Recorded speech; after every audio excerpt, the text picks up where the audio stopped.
Here at the Canadian Club, we have always been a forum for public figures, thought leaders, and decision makers to share their ideas and inform the most relevant and compelling conversations of our time. We are dedicated to encouraging debate on the issues that matter to this city, this province, and this country. The Canadian Club is one of the most important podiums anywhere in the world that a Canadian can speak to, tell Canadians what it is that they think, develop those thoughts. And so I want to thank you for that very, very much. Please join me in thanking our esteemed panelists today.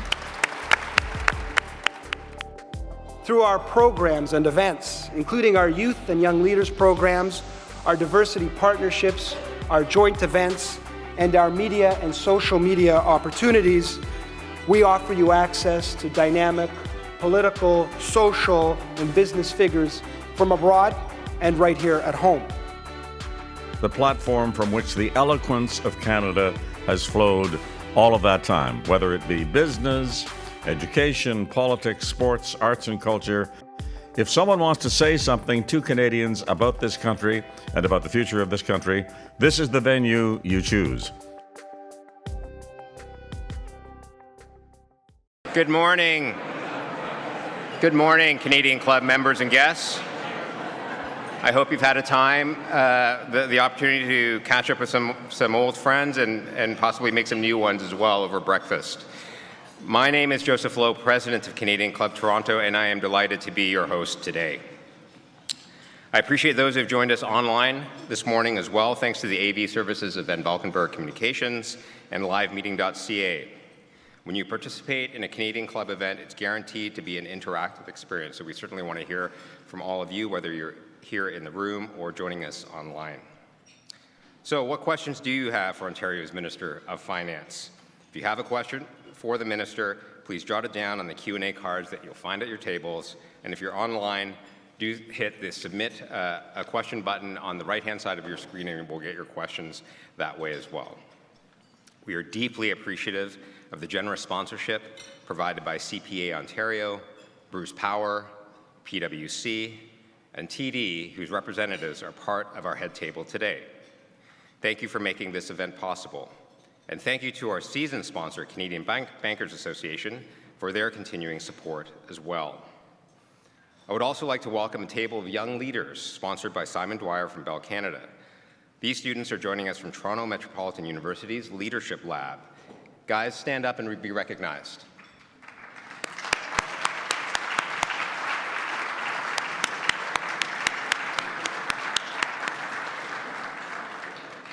And lastly, I would like to thank Canada's Forest Trust and ESG company, Planting Smart Forests, to take action on climate change with the power of nature.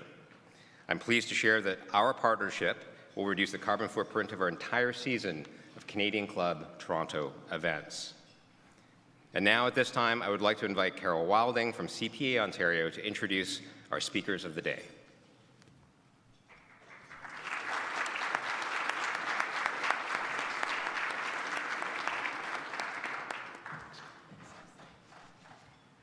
Thank you, Joseph, and good morning, everyone. Thanks to the Canadian Club for having us here today. I'm not sure how many of you have been at the 7:30 breakfast. We're all probably a little bit out of the habit of them, but it's great to be back in full swing. It is my pleasure to have the opportunity to introduce today's speaker.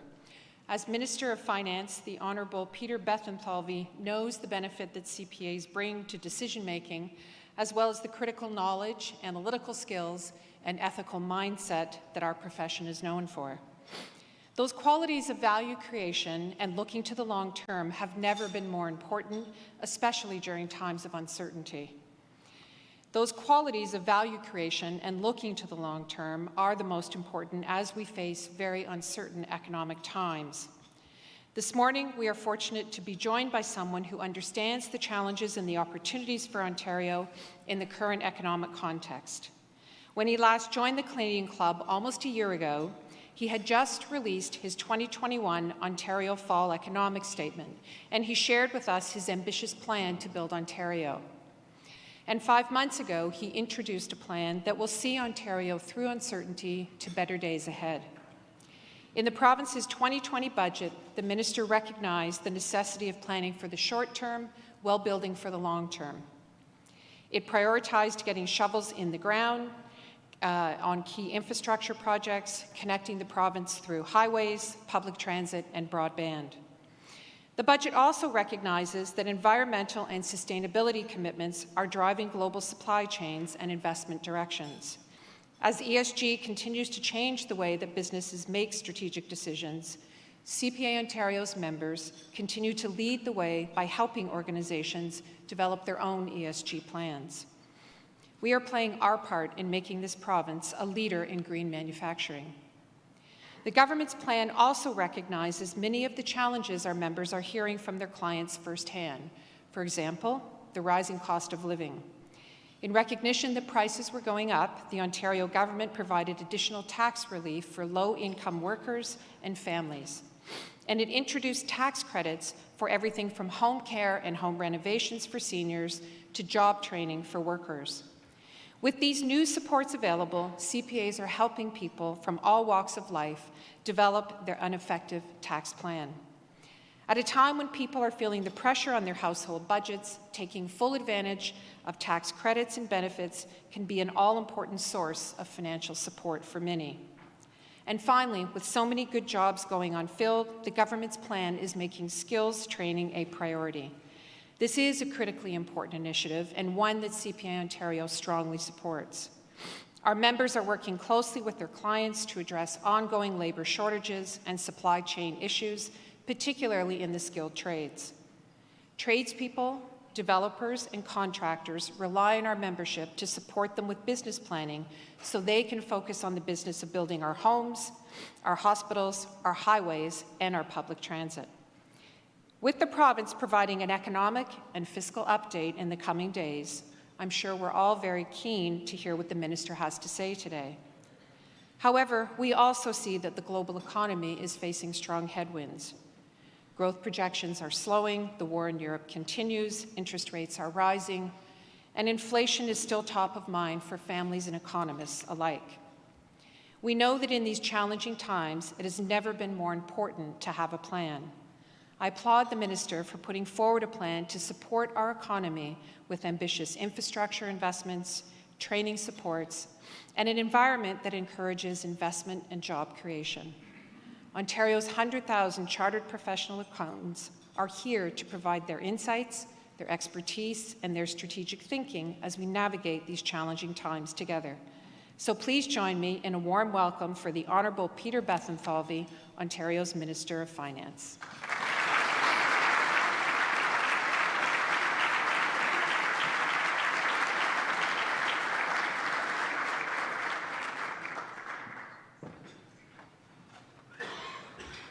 Well, thank you, Carol, and good morning, everyone. It's great to be here again, and I'm always amazed that people come out to hear me speak, particularly on a Monday morning, raining, post-COVID, so thank you. And you're probably wondering about the color of the tie. No, I didn't get a text from Jagmeet Singh saying, have you changed your affiliation? No, it's a different type of day today. It's Halloween, and that's a very scary thought. Both ideas are very scary.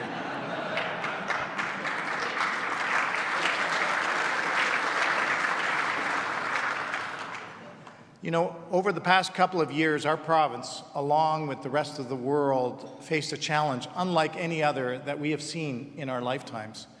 The once-in-a-generation COVID-19 pandemic tested our resolve as a people and as a province.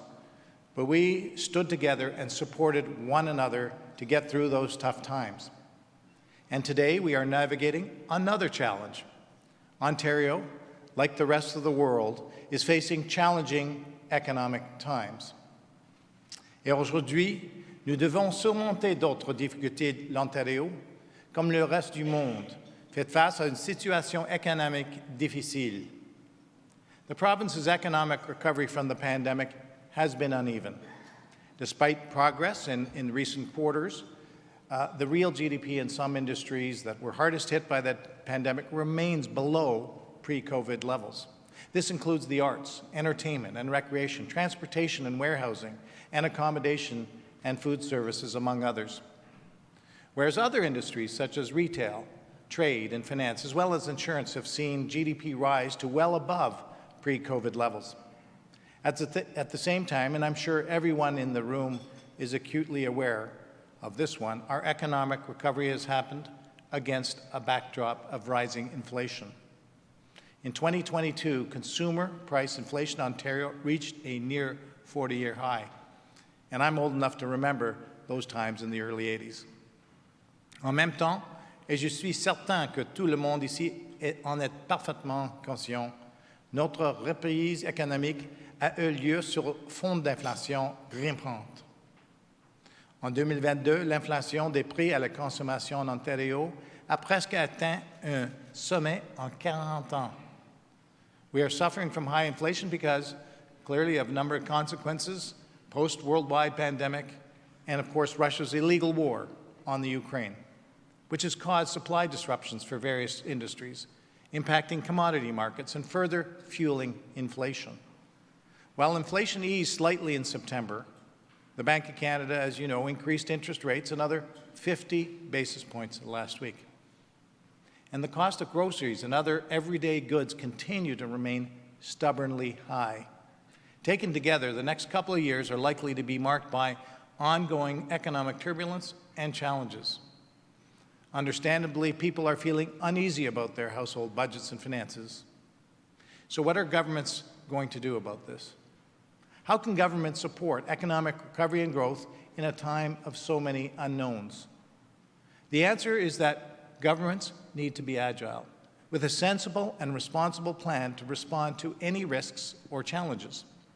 In short, governments need to be prepared during these challenging economic times, and that is exactly what our government is doing.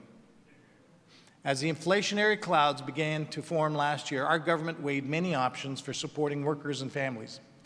And instead of delivering broad, one-time support that risked worsening inflation, we introduced targeted measures, measures that we could build over the long term, maintaining our flexibility as we navigated emerging economic challenges. To help keep costs down for families in March, we eliminated license plate stickers and refunded drivers who had already paid the cost. And I want to thank my fellow colleague, MPP Graham McGregor, for starting that applause. Graham's the member from Brampton North, and thank you for being here, Graham. That was a move that is saving drivers an average of $120 in Southern Ontario and $60 in Northern Ontario per year. And one of the most effective measures we introduced was cutting the gas tax rate by 5.7 cents per litre and the fuel tax rate by 5.3 cents per litre for 6 months. To help rebuild the economy, we have taken a province that was losing thousands of manufacturing jobs and have positioned it to become an electric vehicle battery manufacturing powerhouse. We're seizing our critical mineral opportunity and developing the Ring of Fire, a strategic necessity for Canada.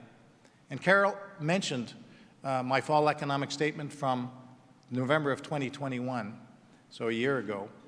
And in that mini budget, we talked about opening up the far north, the road, the Ring of Fire, the road to the north. And as part of our government's critical mineral strategy, we call it the Corridor of Prosperity, the roads to the Ring of Fire, because these roads will help bring critical minerals to the manufacturing hubs in Southern Ontario, Eastern Ontario, prosperity as well to the north of Ontario, so all of Ontario will prosper with our critical mineral strategy. Through strong and prudent economic management, we can attract investment and restore our leadership in steel, in manufacturing, and other industries. And now, in order to attract more investment for these industries, we need skilled workers. We have also provided support for thousands of workers to train for rewarding careers in skilled trades. Workers who can help build the critical infrastructure our government is investing in all across Ontario. And this flexible, measured, and sensible approach is supporting Ontarians and leaving the government room to build on as we navigate these emerging challenges. Now, I will provide an update on the next steps for our plan to build when I table the 2022 Fall Economic Statement on Monday, November 14th. Je ferai le point sur la prochaine étape de notre plan pour bâtir le lundi 14 novembre lorsque je présenterai l'énoncé économique de l'automne 2022. As governments navigate the short-term economic challenges, they cannot forget about planning for the future. This is why the fall economic statement will expand on our government's long-term plan for Ontario. I say long-term because that's exactly how governments need to be thinking right now. In the face of persistent inflation and more economic turbulence on the horizon, it's critical that governments promote stability by remaining flexible, responsive, and thinking long-term. We simply cannot ignore fiscal challenges and embark on a massive program spending of economic stimulus and growing deficits. This will only worsen inflation at this critical time.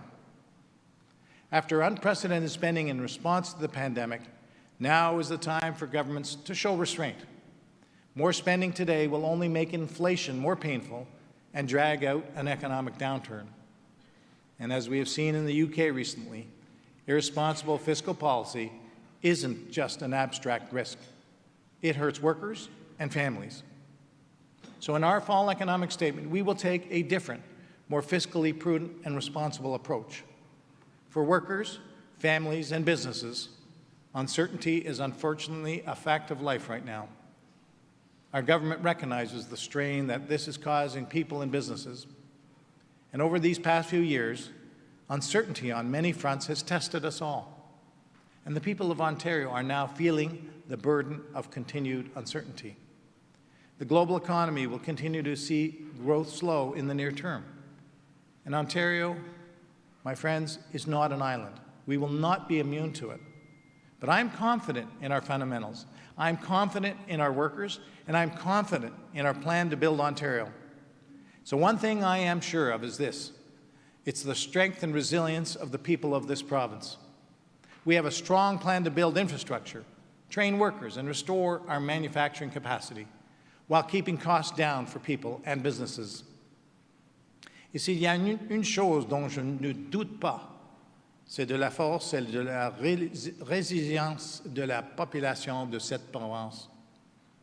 Nous nous sommes dotés d'un plan solide pour bâtir des infrastructures, former des travailleurs et retrouver notre capacité de fabrication, tout en gardant les coûts bas pour notre population et nos entreprises. The economic challenges will not be an easy road ahead, but by being flexible and demonstrating restraint together, we can overcome any challenges that come our way. Thank you very much.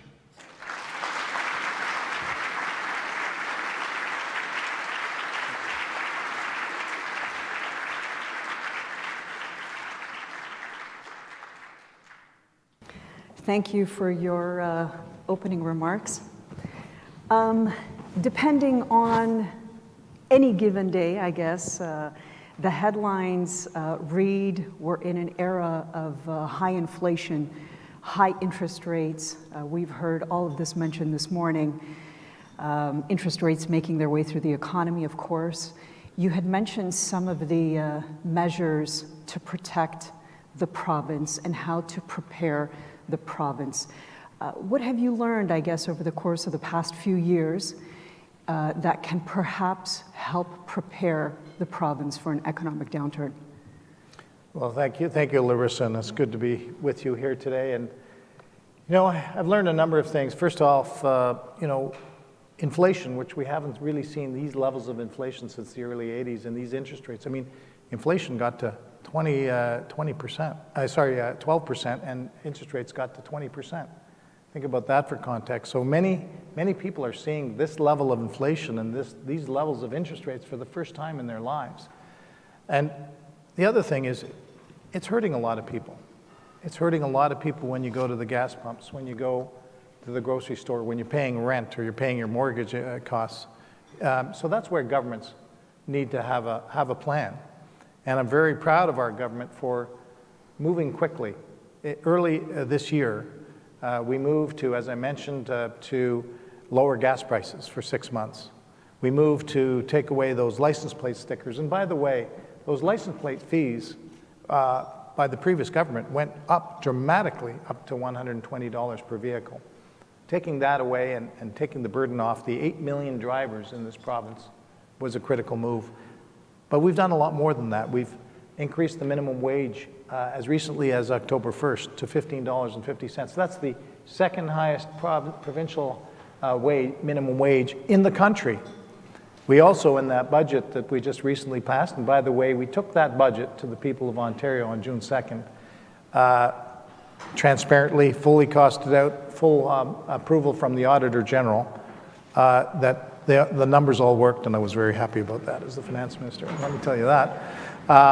Is the low individual and family tax credit, which means that low-income workers in Ontario pay the lowest personal income tax in the country. That puts more money back in their pockets. And then, of course, we continue to do things like the staycation tax credit for many who traveled in Ontario and stayed at an Ontario bed and breakfast, an Ontario hotel, can get up to $400 back per family when they file their income taxes in a few months. So we're very mindful of the uneven impacts of high interest rates and high inflation on many. And we've taken measures in the past. They continue to take effect now. And we've got measures that are coming into force through this tax year. And we'll continue to be there for the people of Ontario. Minister, I have a few topics here for discussion this morning, but as I understand it, the Canadian Club will be collecting questions or topics for discussion from all of you. You had mentioned the UK in your opening remarks, and former Bank of Canada Governor, Bank of England Governor Mark Carney recently spoke to the Senate and suggested that policymakers in Canada could learn something based on the economic challenges that the UK has seen over the past 6 weeks. What can you take away from that? Well, very clearly, the markets will punish mistakes. And when fiscal policy works at cross purposes to monetary policy, markets are swift to render their verdict. And that's why having a prudent plan, I think, is so critical. Tabling that budget back in April and getting elected with, by the way, a larger majority than we had the first term. And you know how difficult that is to do. The last premier to get a larger majority with the same size legislature was Howard Ferguson from Kemptville, Ontario in 1929. That's how hard it is to get not only a second majority, but a larger one at that. And so taking that transparent plan to the people of Ontario and having a path forward, saying that there's things that we can do to get through whatever is around the corner. So for example, Carol mentioned a lot of the infrastructure that we're building. You know, getting infrastructure done, I've seen too many governments over the years just talk and set up another task force and another committee and another panel, another report. And if you ever watch the show Yes Minister, you know what that's all about. You know, in the fullness of time.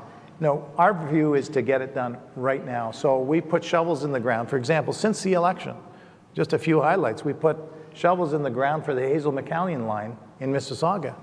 We put shovels in the ground in East Hamilton at the Confederation site to start building the Hamilton Light Rail. We've put shovels in the ground, I was with the Premier, out in Scarborough, where they've talked about a subway for 50 years. 50 years, 700,000 people have not had a subway out to a core part of our city.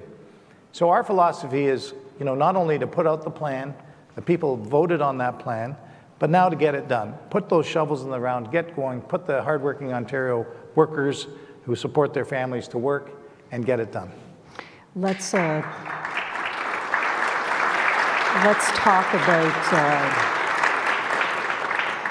talk about fiscal year end. Your government recently announcing a surplus of $2.1 billion. Word on the street is that you're going to put that money towards Ontario's net debt, although there have been some suggestions that that money could be better used in healthcare or education. What do you say to that argument? Well, to be clear, the surplus was for the last fiscal year, and we put it to the accumulated debt.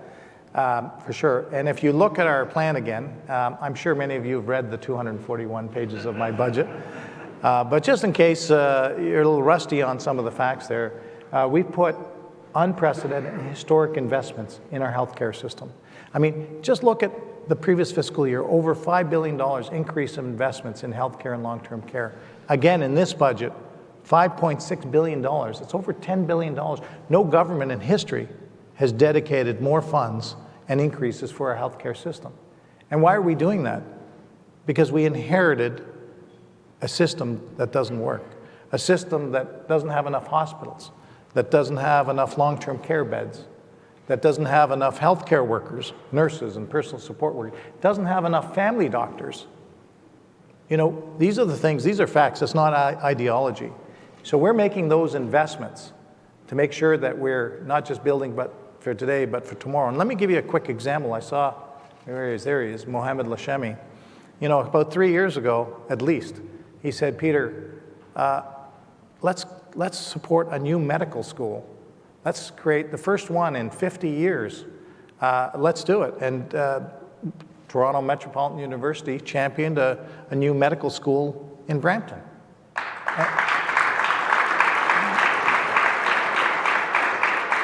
And we said yes. We said yes because it's math again. We just don't have enough family doctors in this province. You need solutions. So we approved that. I think I approved it a year and a half ago in the budget of 2021. Merrick Gertler at U of T said, how about a new medical school in Scarborough?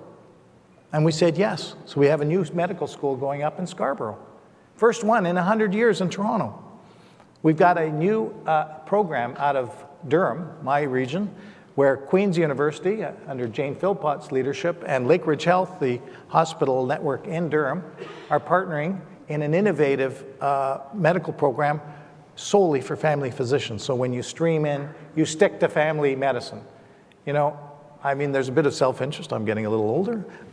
Many of you are aging too. We need, for the people of Ontario, to have enough family doctors. So we are making historic investments in healthcare. And the other thing I'll say is, and you've heard this from the Premier, and he's shown tremendous leadership in this regard. Folks, throwing more money at it isn't the solution, the only part of the solution. The status quo is no longer acceptable. We have to find different ways, along with the healthcare system, working in partnership with them, to deliver healthcare in the ways that are sustainable for the future. We have 2.6 million people in this province over the age of 65. Another 2 million going to join them over the next 20 years. We have to build the healthcare system for tomorrow, and we can't rely on the status quo of today. You mentioned the word math. Let's get into some math. The Financial Accountability Office of Ontario recently suggested that Ontario will see surpluses for the next 6 years. They've also suggested that the government has tens of billions of dollars that is unallocated. Can you explain the difference in numbers? Oh, for sure, for sure. First off, you know, the thing I'll acknowledge right up front is that we are in uncertain times, and many people are, as I said earlier, challenged with the high cost of just about everything in this environment. So that's why I mentioned all the things that we have been doing, continue to do, and will do to help many people and businesses get through these challenging times. The FAO report is very much based on speculation. It doesn't incorporate a recession, which may or may not happen. And of course, we are in the business of making sure that we deliver government priorities. And that's why, as I mentioned, I'm tabling my fall economic statement on November 14th, where I'll put out the numbers of the government and less speculation, more actual numbers about what we're doing and how we're doing it against our plan. You know, it's an environment that I haven't seen. I've been in business. I was just mentioning with my old colleague Riaz Ahmed here from TD.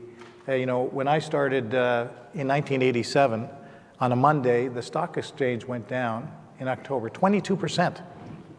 22%. So I've seen a lot of ups and downs in the market. And one thing that's absolutely necessary in that environment is to make sure that not only you have a plan of how you're going to move the province forward, how you're going to use taxpayer money for the betterment of today's generation and tomorrow's generation, it's also important to have contingencies in place. It would be imprudent not to have contingencies in place, whether the pressures materialize in our capital program, in our healthcare system, in our education system, in our social services system, in our post-secondary system.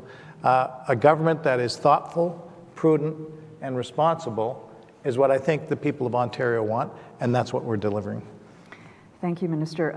I was just handed a few questions from the audience, some that incorporate some of the topics that we're about to get into. Let's talk about this fall economic statement that you are set to table November 14th. The Federal Finance Minister, Chrystia Freeland, of course, tabling the fall economic statement this week. You have mentioned, and we have heard this morning, high inflation, high interest rates, depending on who you talk to. We're either in a recession or headed for a recession. You've mentioned the word infrastructure. We haven't talked about housing yet.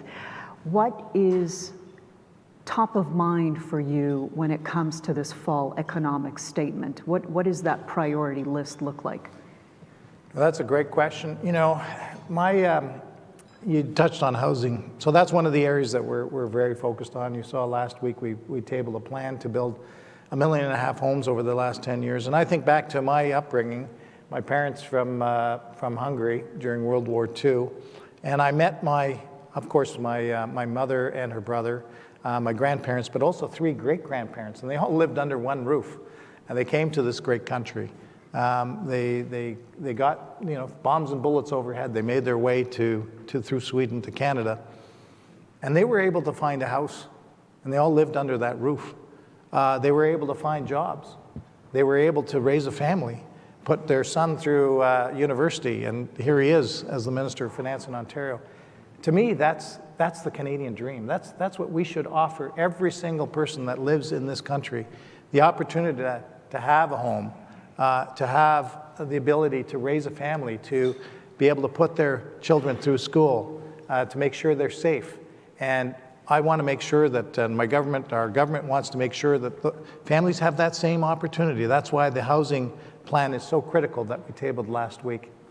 You mentioned infrastructure. As the fall economic statement is tabled, I intend to give an update on how our infrastructure is coming along. As I said, we're putting shovels in the ground right across the province. We're also getting investments like we've never seen in a long time into the province for the manufacturing of electric vehicles. I mean, over $14 billion just for electric vehicles. That's capital that's coming into this province. That's creating fantastic jobs, bigger paychecks. I mentioned in my remarks the critical minerals. Russia's got them, China's got them, and we in Ontario have them. And when security of supply is so critical in this global environment, we've got them right here. So we're opening up the north through the Ring of Fire. I called it the Corridor of Prosperity. Those are good jobs. We're doing it with First Nations. We've got the lithium, we've got the cobalt, we've got the graphite, we've got the nickel. And you're seeing investments come back to Canada. That also helps the supply chain going into battery manufacturing, which will power the electric vehicles. And we are going to be the epicenter of electric vehicle car and battery manufacturing here in Ontario and here in Canada. And I'll go a step further. We recently announced that we're investing along with the federal government to help Algoma transform their coal-fired steel plant in Sault Ste. Marie to electricity. Doing the same thing in Hamilton, a coal-fired plant. We still have coal as an input in parts of our economy, going to be transferring into electricity, the Dofasco plant in Hamilton. And to power all that electricity, so our electricity demands, because of our success, is going up and up and up. We announced that we're looking at Pickering Nuclear Station for an extra year and asking if we can, subject to the Canadian Nuclear Safety Commission, whether we can refurbish Pickering, which is 14% of Ontario's electricity footprint. Clean, safe, reliable energy to power the economy of the future. 94% of our electricity footprint in Ontario is clean right now. But we have more to do. We want to get to 100%.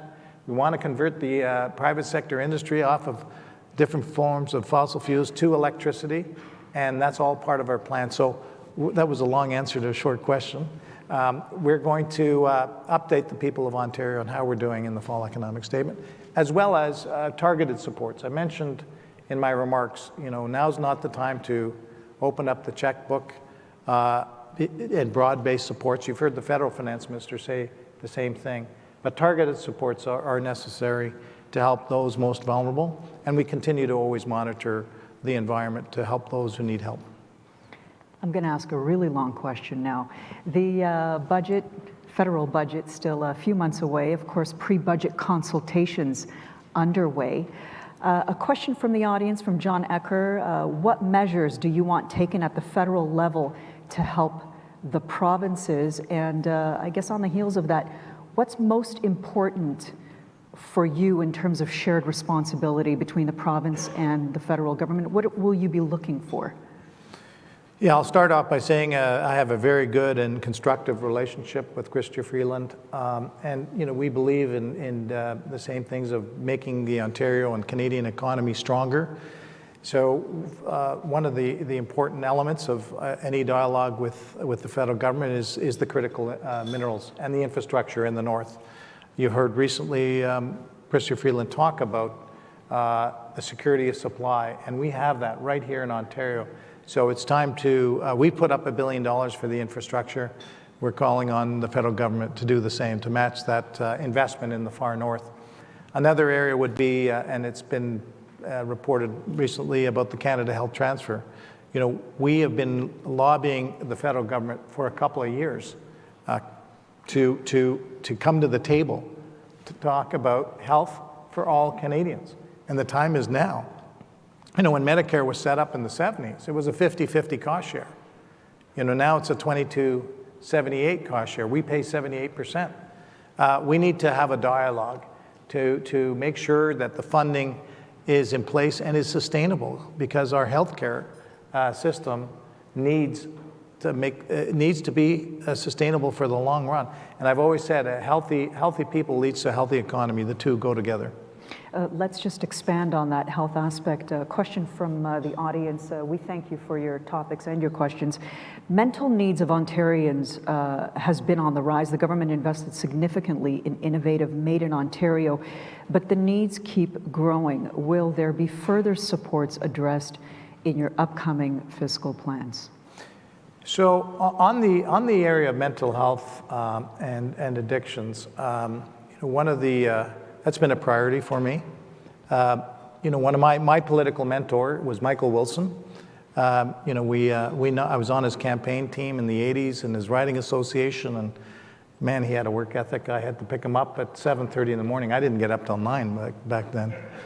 So that was really tough. He really taught me the work ethic to knock on doors, to hand out flyers and what have you. And tragically in 1995, his son committed suicide. And so he became a champion for mental health. He was impacted. And that was a time when people didn't really talk about it. You just saw recently a federal MP talk about his challenges with mental health. And I had the fortune to join Michael Wilson's family. Michael Wilson passed away in February 2019. I had the fortune of joining his family for the unveiling of his bust at CAMH, the Center for Addiction and Mental Health. Just a week, I think about a week and a half ago, 2 weeks ago, a week and a half ago. And so it's the efforts of people like Michael Wilson and many, many, many others, including I was mentioning it earlier at my table that I did a trip with True Patriot Love, a trek to the magnetic North Pole, and I think I see Tim Hodson somewhere there, who is a big champion of True Patriot Love and supporting those soldiers with post-traumatic stress disorder. I was in New York for 9/11. I lived in New York for 15 years. I was right there in Manhattan when it happened, the day it happened. And the memory I have is all those first responders going to help people in danger. Many lost their lives that day. Those who didn't suffered consequences, mental health, post-traumatic stress disorder. And we as civilians, how do you connect and support that? So that's just one example, a couple of examples of why I'm such a big champion for supporting mental health and addiction. We have just a few minutes left. I'd like to pack it with a few more topics, if you will. From the audience, what more will be included to address Ontario's drive to net zero? We often talk about those targets. Can we make them? How plausible are they? I should also mention, right beside Tim is Rocco Rossi. You went to the Himalayas for the first True Patriot Love trek. He gave me some great advice. He says, when you bring a sleeping bag, don't bring a Walt Disney sleeping bag. Bring something a little bit warmer than that. You know, I mentioned some of the net zero. We're very committed to that here in this province. There's different ways to get there. One way that we don't believe is the way to get there is with a punitive carbon tax. And I say that because we've seen in other jurisdictions like the US and Joe Biden, the Democratic president, show another path to net zero. I think a wiser path that just doesn't put the burden on the backs of hardworking families and businesses in Ontario. I mentioned the nuclear. We're putting a small modular reactor into Darlington. That's the equivalent of electricity for 300,000 homes. They've been on submarines and aircraft carriers for 30, 40 years. They're safe, they're reliable, and so we've started the process to get a shovel in the ground in Darlington. That'll be the first through GE Hitachi, proven technology that will get going. That will help our electricity grid. I mentioned converting coal-fired plants to electricity. I mentioned the electric vehicle. We'll have other things to say in the near term, but what I would say is this, is we're going to be relentless in rebuilding Ontario's economy with good manufacturing jobs, good paying jobs in the tech sector, and we'll do it in a way that makes sense for our environment. A lot of events coming up in the next week or so. Federal Reserve set to make an announcement this week, and of course, we know whatever is happening in the US really affects what happens here in Canada. We have yet to hear from the federal government on the fall economic statement, Ontario's fall economic statement. Given the current landscape, what is most important to you right now? I'm going to leave you with the final thought, leave the audience with the final thought and your final words. You know, I've been in business a long time, from the private sector, and as I mentioned earlier, I've seen a lot of economic cycles. You know, and we've got geopolitical risks, I think, that we haven't seen, certainly in my lifetime. We've just come through a pandemic that certainly we haven't seen in our lifetimes. There's global uncertainty. What I do feel confident about is Ontario in that environment. So whatever the challenges that may be around the corner, having a plan that focuses on infrastructure, that focuses on supporting labor, I put in over $1 billion for labor to do reskilling and retraining, just the Skills Development Fund, $500 million in the last 2 years. That's 390,000 people in this province that have been reskilled and retrained for the jobs of tomorrow. That's so fundamental. So making sure that we have the labor to support the infrastructure. And then as I mentioned, making sure that we're rebuilding this economy that by attracting investments, both domestic and foreign, that build the economy of the future. I think our plan, which has prudence and responsibility built into it, is transparent, and I'll be updating in 2 weeks from today. The message that I want people to hear from me is that we have confidence. We have confidence in the people and businesses and the workers of Ontario, and regardless of what's around the corner, I'm confident we'll get through it together. Minister, thank you kindly for your time and for your insight this morning. Thank you.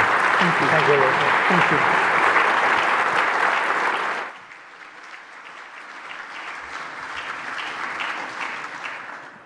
Good morning. I'm Clint Thomas, Senior Manager of Government Relations at Bruce Power, and thank you, Minister Bethlenfalvy and Larysa, for a great discussion here on the challenges and opportunities facing Ontario today, and thank you to the Canadian Club once again for hosting yet another outstanding event. Always a pleasure to see you, Minister, as it was to work alongside you in government. Ontario is well served by your thoughtful and measured leadership. And as well, we appreciate that the government understands the vital role, as you've outlined here, the nuclear industry plays in providing clean, reliable electricity needed to keep us competitive.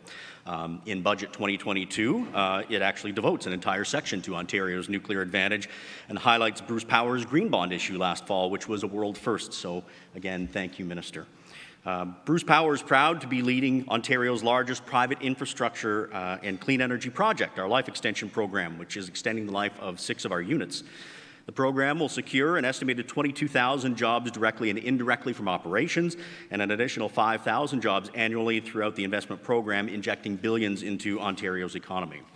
As well, our Project 2030 will increase our site output by the end of the decade to 7,000 megawatts through refurbishment, asset optimization, and innovative technology. That's the equivalent of adding a 9th reactor to our site. The initial phase alone will result in a CO2 reduction equivalent to taking 100,000 cars off the road. All of this will ensure a reliable supply of carbon-free electricity to help the province reach its climate change goals, power economic activity through private sector investment, and enable the production of cancer-fighting medical isotopes for a global market that is expanding rapidly. Again, our partners, including the Saugeen Ojibwe Nation, just started commercial production of lutetium-177 at our site, and there is much more to come on that front, I assure you. We are proud to help power Ontario forward through these complex and challenging economic times, as the Minister has alluded to, and we're honored to have been a part of today's event. So thank you very much. Happy Halloween to you all, and wish you a great rest of your day.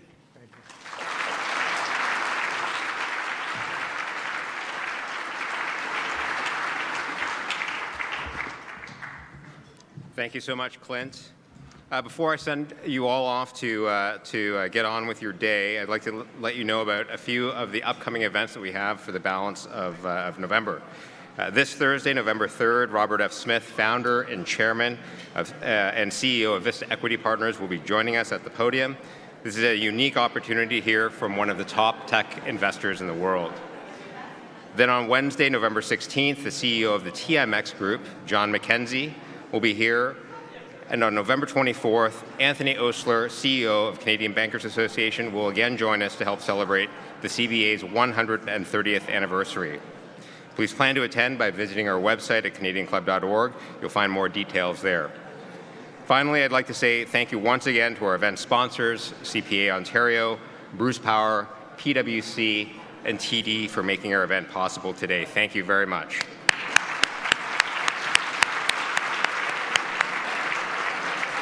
Our vision here at the Canadian Club, and I know we're kind of making our way here, our vision at the Canadian Club is to be the podium of choice for relevant and provocative conversations connecting the business community and promoting an inclusive and prosperous Canada. We want every event to deliver on this promise. Thank you so much, everyone. We'll see you again soon.